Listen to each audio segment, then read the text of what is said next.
Hi, my name is Jamie Findlay and I want to welcome you to Acoustic Soloing. This session is designed to give you some insights into the acoustic guitar and also to help you and give you different ways of thinking about soloing and designing your solos so you get more out of your improvisation. The acoustic guitar doesn't have the distortion and the sustaining qualities that electric guitar does, so you'll notice that there's probably more you'll have to do in order to fill up the space. On a good acoustic guitar, though, you will have enough sustain so you can get away with whole notes and stuff. One of the things you might want to think about when you buy a set of strings for the acoustic guitar is the heavier the string, the more the top of the guitar is going to move. And also, most acoustic sets come with a wound G string. I usually change that and put an unwound G string on, just like an electric guitar, so you can bend the strings and you can, it feels more like electric guitar. So before we get started, let's get tuned up. Here's a high E.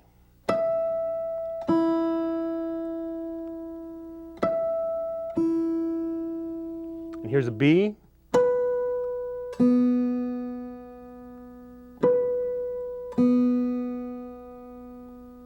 Here's a G.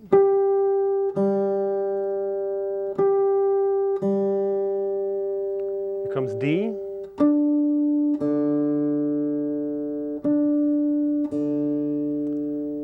It's A.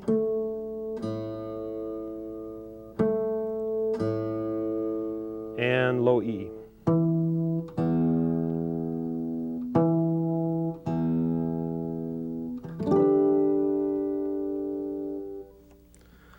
Okay, so many musicians think about music like a language, and language has certain rules of grammar and spelling and punctuation and pronunciation. If you make a correspondence to music, music has the same rules that apply in terms of sounding good over certain chords and stuff. And if you know how to sound good over certain chords or where certain chords come from, it's easy to come up with the right notes to play over those chords, and that's basically what soloing is all about.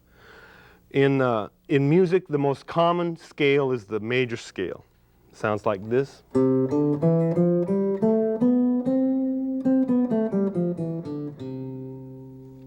And when we harmonize that scale, or that is, stack the notes of the scale up on top of itself, we get the harmony or chords for that particular scale. You can refer to the booklet and see what I'm talking about. But the chords in the key of C are going to be C major, D minor, E minor, F major, G, A minor, B diminished, and C. So if I have a progression that goes over those chords or any of those chords in that scale, you can play the key of C over it and sound right, or at least sound like you're playing the right notes.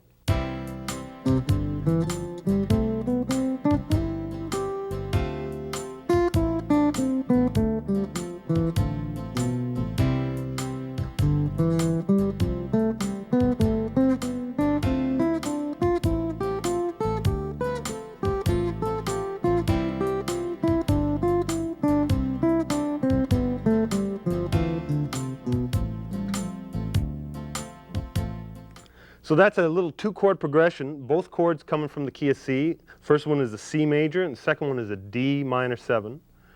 And so since both of those two chords come from the key of C, where else should the scale come from but the key of C?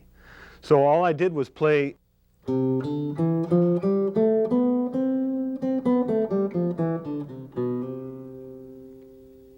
So in most situations, what you're going to be doing is soloing over the chords. And if you understand where the chords come from, the harmony of the major scale or the minor scale, then you don't have any problem with coming up with the right notes. What I'd like to do is show you the 5 different major scale patterns and then suggest that you work on these and get them underneath your fingers. The first one I want to show you is pattern number 1.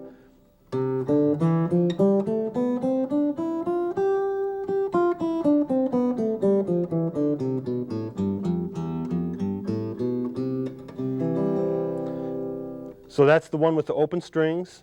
Comes with this shape of a C chord. Pattern 2 is the one right above that.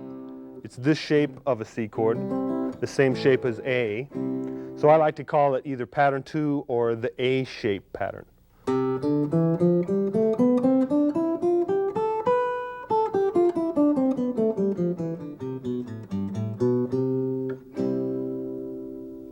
Then the next one is pattern 3, and I like to call it the G shape pattern.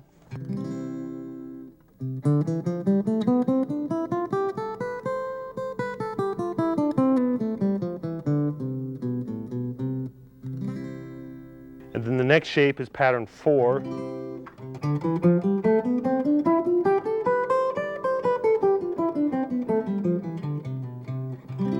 I like to call this one the E shape pattern because it's like a bar chord, bar E chord. And the next shape is pattern 5.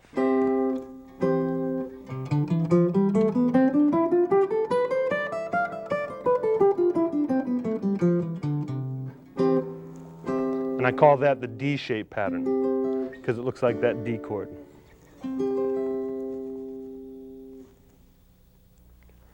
What I've shown you is the 5 basic patterns of C major. And I've also shown you a chord that goes along with each of those patterns.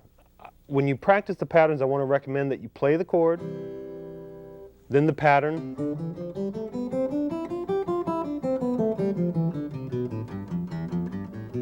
and then end with the chord. And that gets your mind locked into thinking about playing those particular notes of the scale over that particular chord. What you're also going to need is you're going to need some exercises to get proficient at the scales.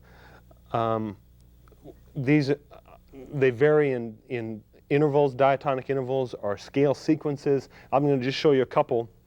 And the more you can get underneath your fingers, the more fluid and good sounding your improvisations are going to be. This is a diatonic thirds sequence. What I do is I play a scale tone and then I play a third above that. And a third is the distance between the notes. You always include the notes that you're starting with. So this is 1, 2, and 3. So that would be 1 and 3, and then 2, and then the third above that, which would be the 4th. And then the 3rd and the 5th above that. And then the 4th and the 6th. So altogether it sounds like this.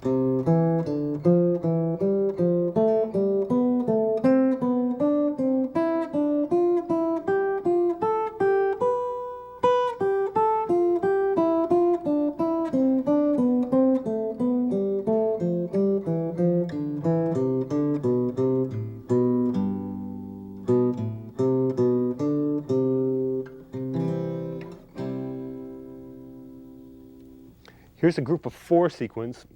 What I do is I start on the tonic and go right up the scale, up 4 notes, and then back to the note above where I started. And then up 4 scale tones, back to the note above that, up 4 scale tones, and so on.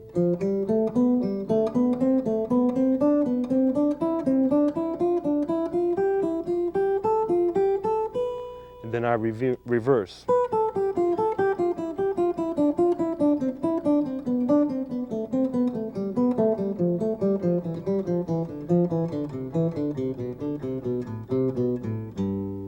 Back to the starting note.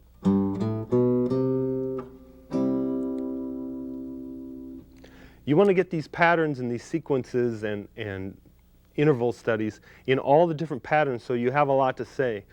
In vocabulary or in language, what the people that are interesting to listen to are people that have a big vocabulary or lots of ideas to talk about. In music, it's the same thing. If you've got a lot of ideas to express or a lot of different things underneath your fingers that you can play and sound interesting with, the more people will want to listen to you and the more fun you're going to have making these solos. Another thing that people use that come directly from the chords and the scales are arpeggios. And what an arpeggio is all the different notes in a chord. In a C chord you have the notes C, E, and G. Well, the arpeggios of that chord would be C, E, and G, and then C, E, and G, and then C, and then on up as far as you can go. So each scale pattern has arpeggios. There's a major arpeggio for pattern 2. Here's a minor arpeggio for pattern 2.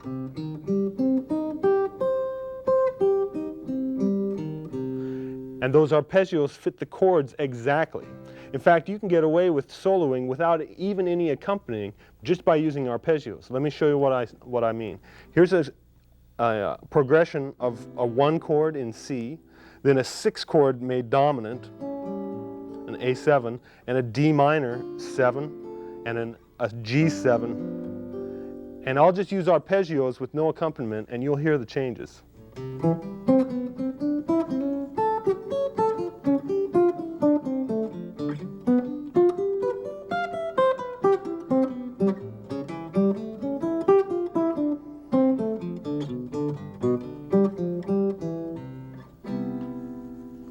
So arpeggios are a really great device to use in soloing, along with scales.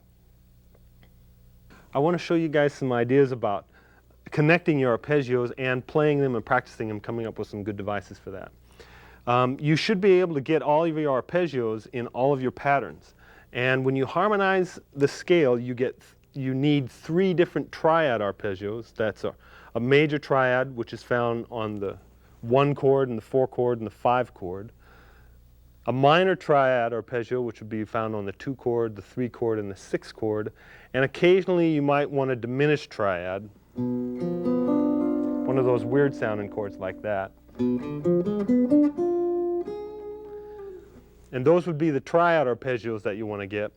You can also harmonize up beyond the 5th to the 7th degree, which will sound like this on the 1 chord. On the 2 chord, it'll sound like this. The 3 chord will be minor also. And the 4 chord's major. 5 chord is dominant. 6 chord's minor 7. 7 chord is a minor 7 flat 5. And C major again, C major 7. Okay, so when you harmonize, you get 3 different triads that you need to know about and 4 different 7th chord arpeggios. I find that the 7th chord arpeggios are a little easier to play, and so I want to focus on those. You need 4 7th chord arpeggios: major 7th, minor 7th, minor 7 flat 5, and dominant 7th. I want to show you a neat trick about these chords. If we just do all 4 of those in the key of C, we can get each of the chords or arpeggios by just lowering or raising a note. If I take a C major 7 and lower the 7th tone to I get a dominant 7th. And that arpeggio sounds like this. If I take the dominant 7th chord and lower the 3rd, I get a minor 7th arpeggio.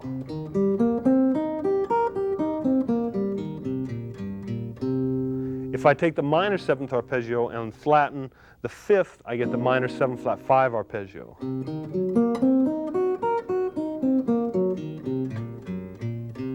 If I take the minor 7 flat 5 arpeggio and flatten the tonic, I get a major 7th again. So you're never really more than 1 note away from any of those chords or arpeggios. When you're practicing your arpeggios, you can, once you learn all of the arpeggios, or say all the major 7th arpeggios in all 5 patterns, you can take and link them all up and maybe ascend 1 arpeggio in 1 pattern and then descend the next arpeggio in the next pattern. And then go up and then down and then up. And I always like to descend the same pattern that I started out with down here. Let's do that now in the key of G.